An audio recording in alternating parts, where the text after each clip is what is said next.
Hello everyone, share করতে চলেছি নতুন একটা মিনি ব্লগ। তো আগের ব্লগেই আমি শেয়ার করেছি ১৯শে জ্যৈষ্ঠ আমাদের বাড়ি বাবা লোকনাথের পুজো ছিল।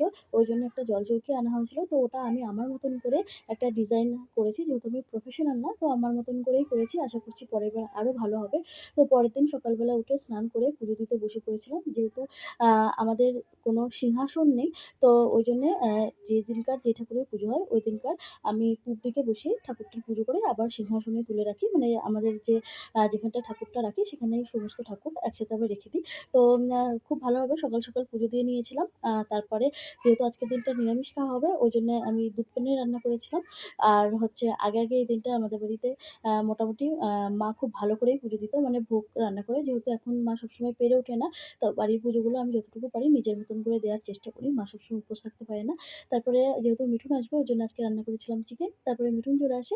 তো আজকের ব্লগটা এইটুকুনি। যদি ভালো লেগে থাকে অবশ্যই লাইক করে দিবেন।